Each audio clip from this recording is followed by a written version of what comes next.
The second half of the season is now underway, and I thought it would be a good time to take a look at the drivers who I think are most under pressure. Whether it's the drivers fighting at the front or the back, every single driver in their own way is always under pressure, but as always, some stand out more than the others, so let's get into it. The first driver that I've got on my list is George Russell. Now, relative to all of the other drivers that I'm going to talk about in this video, I think George is definitely the driver under the least amount of pressure on this list, but even so, I do think he's kind of at a critical point when it comes to his Mercedes future. Now, we kind of have to take it as read that Kimi Antonelli is probably going to be his teammate for 2025, even though it's not yet officially confirmed, although Toto did kind of almost let it slip in the build-up to the Dutch Grand Prix. But the thing is, for 2026, George still doesn't have a contract. Now, we know that Toto has been on this quest to basically get Max Verstappen, and it leaves George in a bit of a precarious position because I think Kimi Antonelli is going to be at the team for a while because, you don't sign a 17-year-old on a one-year contract. I think Kimi is going to be there for 25, 26, and maybe even 27. I think that's how long his contract is going to be. Whilst with George, he still doesn't have a contract, and because Toto keeps chasing Max Verstappen, it means George's place at the team is definitely not secured. And now, at the heart of this issue is basically just one question, which is that can George Russell be the lead driver at Mercedes and go up against the likes of Lewis Hamilton and Charles Leclerc in a Ferrari and Max Verstappen in a Red Bull and win the championship? Now, this is why I think he is under a little bit of pressure this season, because beating Lewis in 2024 I think would be massive, especially for him when he's making his case for Toto to give him another contract and to ignore the temptation of Max Verstappen. On form, Max Verstappen at the moment is the best driver in Formula 1. We know that he might be potentially looking to leave Red Bull, especially for 2026, and that's why Toto has been chasing him so hard. But it leaves George in this awkward position where he knows that he is good enough to win a championship, but he hasn't quite given Toto or the team the confidence yet to sign him on for 2026. Beating Lewis this season, it would just go a long way to giving the team, and more importantly Toto, the confidence that he can lead the team to a world championship and that they don't need Max Verstappen. And now next up, I'm actually going to talk about two drivers in combination because I think we all know that both of these two drivers' futures are kind of intertwined with each other, and that of course is Sergio Perez and Daniel Ricciardo.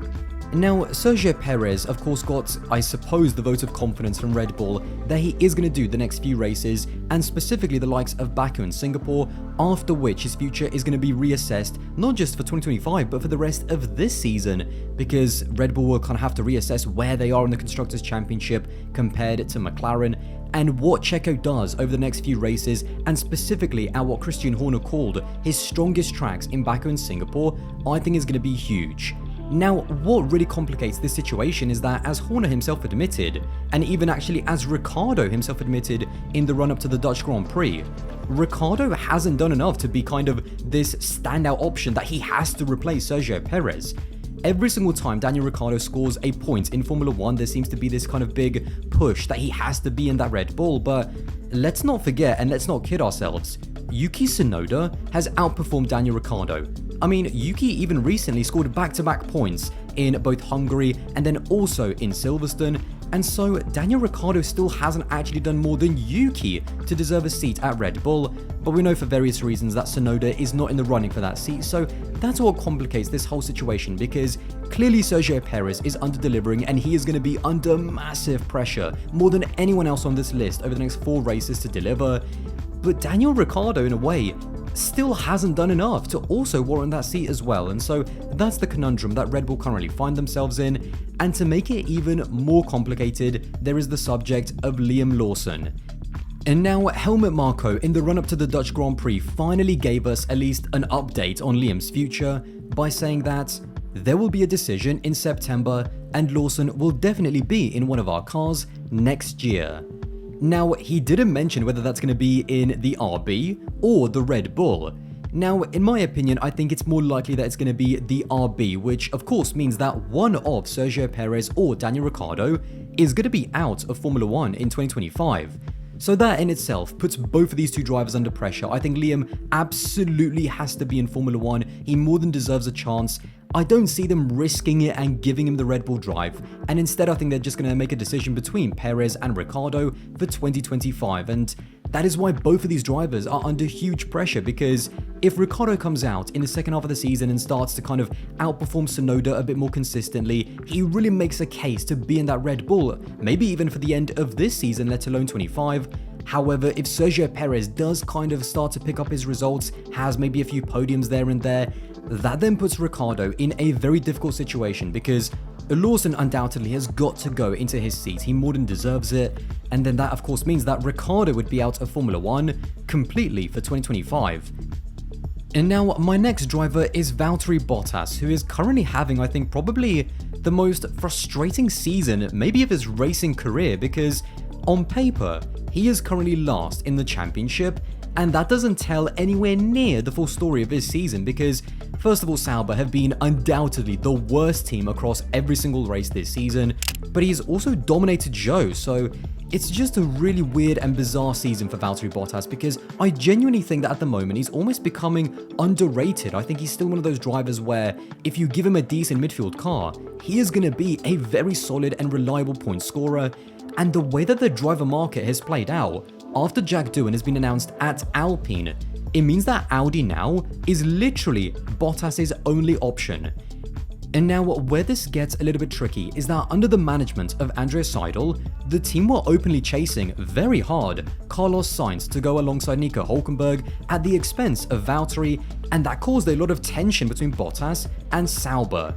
Now, of course, in that time, now Matteo Binotto has been in charge of Audi, Andrea Seidel is out, so hopefully that relationship and hopefully that tension can be fixed a little bit easier, because Bottas has just found himself in a horrible situation where all of the doors for him have been closed one by one at Haas, at Williams, at Alpine, and he is left kind of chasing the one remaining drive at the team that he knows didn't want him just a few months ago. So yeah, it's a horrible situation. A driver of Valtteri Bottas' quality absolutely could not be in Formula 1 next season, and that's why the pressure is kind of on him, because let's say he has a run of 3 or 4 bad races, which to be honest in that car is not exactly difficult.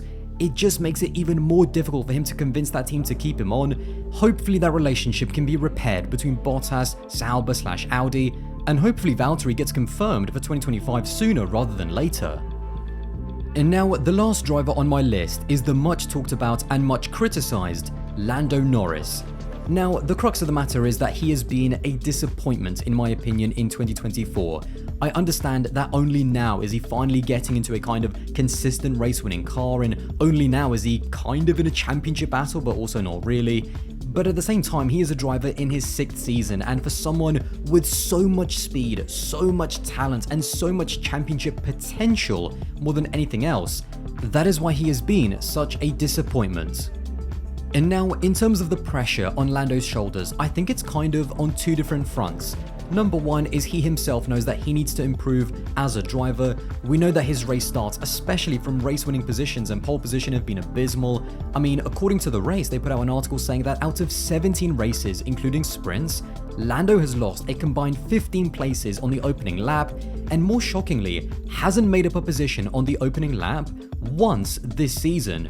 That absolutely cannot stay, so he needs to improve on those kinds of things. McLaren also as a team and as a unit with Lando also needs to improve in terms of his driving, their own strategy, and the communication between the two. And Lando as a person also needs to, I think, develop a little bit in terms of not being so self-critical, because I feel like the pressure that he's putting on himself actually is starting to do more harm than good. And he also needs to stay humble, because this is something that I've talked about in the past, where when he was the underdog, he always had something to say about either Max or especially Lewis when they were in race-winning cars fighting for championships, and he is now finding out that it ain't that easy. These guys are all-time greats for a reason, not just because they were in winning cars, but because they were absolutely phenomenal drivers. And so, yeah, I think Lando just needs to stay humble and realize that he still has a little bit way to go. And then, of course, the other side of the pressure for Lando is the other side of the garage, and that is Oscar Piastri and the momentum that he has been building. Now, even though Oscar is in his 2nd season, whilst I still don't think that he has the ultimate speed over Lando, I think mentally he's proving to be a little bit more stronger than Lando, and he is developing very, very fast, to the point whereby next season, we don't know at this point who is more likely to be a championship contender between Piastri and Norris. So he is fighting two very difficult fronts, both trying to improve within himself and trying to become a championship caliber driver, and also trying to prevent Oscar Piastri from kind of taking over at McLaren and being their best shot of winning the championship in 2025.